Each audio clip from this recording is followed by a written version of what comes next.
Assalamualaikum warahmatullahi wabarakatuh. Kami dari kelompok 8 ingin mempresentasikan materi mengenai bab 15 dan 16. Sebelumnya, perkenalkan, nama saya Ciara Alizafina Putri dengan NIM 24 10 11 2014 30. Saya Mia Aisyah dengan NIM 24 10 11 20 12 17. Saya Ziratul Amia dengan NIM 24 10 11 20 13 71. Kami dari program studi S1 Akuntansi kelas 02 SAKP 014. Jadi di sini saya akan menjelaskan tentang pengangkutan. Pengangkutan adalah kegiatan memindahkan orang atau barang dari satu tempat ke tempat lain menggunakan alat transportasi. Hukum transportasi adalah aturan yang mengatur transportasi termasuk ketentuan hukum dan perjanjian untuk transportasi darat, laut, dan udara. Transportasi yang terdiri dari transportasi orang dan transportasi barang, yaitu angkutan laut, transportasi darat, dan pengangkutan udara. Pengangkutan laut dan pengangkutan pedalaman, misalnya seperti lewat sungai, diatur dalam KUH Dagang serta beberapa konvensi internasional. Sedangkan pengangkutan lainnya seperti darat dan udara, itu diatur dalam berbagai peraturan perundang-undangan khusus. Selanjutnya ada pengangkutan laut dan pelayaran. Kapal Indonesia dalam Perundangan Hukum Dagang dijelaskan bahwa kapal Indonesia merupakan kapal laut yang sudah memenuhi persyaratan menjadi kapal Indonesia dengan syarat seperti berkaitan dengan surat laut dan pas kapal. Ukuran kapal harus memenuhi standar yaitu 20 M3 dan harus mempunyai kewarganegaraan. Pengusaha perkapalan disebut rudder. Rudder ini merupakan pihak yang menggunakan kapal di laut sehingga menjalankan sendiri atau menyuruh orang lain dalam menjalankan kapal.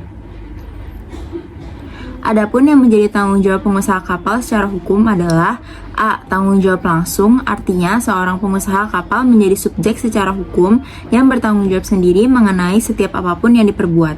B. Tanggung jawab pengganti atau vicarious liability, adalah si pengusaha kapal bertanggung jawab segala tindakan yang dilakukan oleh pihak yang bekerja di kapal, baik yang tetap maupun yang sementara.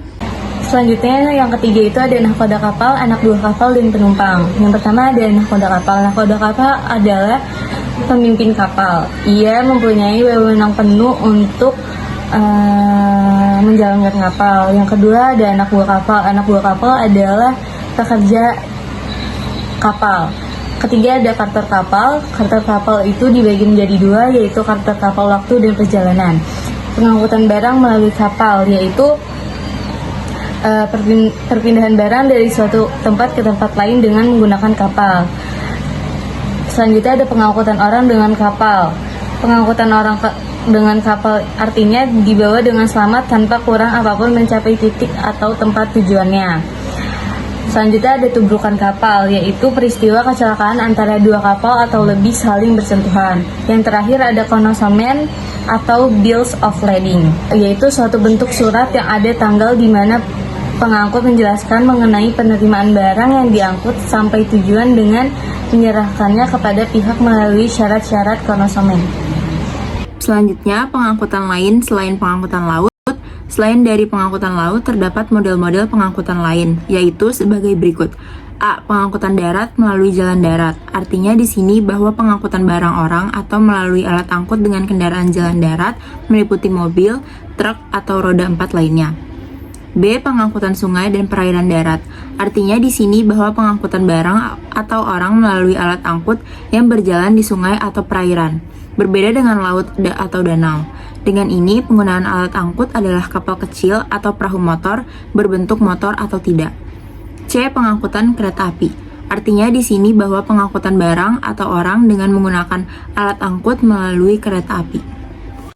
Selanjutnya yaitu pengangkutan udara. Pengangkutan udara adalah transportasi penumpang menggunakan pesawat atau helikopter. Asas dalam penerbangan yaitu meliputi yang pertama ada manfaat dan keadilan. Transportasi udara harus memberi keuntungan bagi masyarakat dan harus merata tanpa diskriminasi. Yang kedua ada hukum dan kemandirian. Penerbangan harus sesuai dengan hukum yang berlaku dan harus bisa berkembang sendiri tanpa ketergantungan pihak lain. Yang ketiga ada bisnis dan keberlanjutan. Pengelolaan usaha penerbangan didasarkan pada kebersamaan dan kesejahteraan bersama, serta harus ramah lingkungan. Dan yang terakhir ada keamanan dan kebangsaan.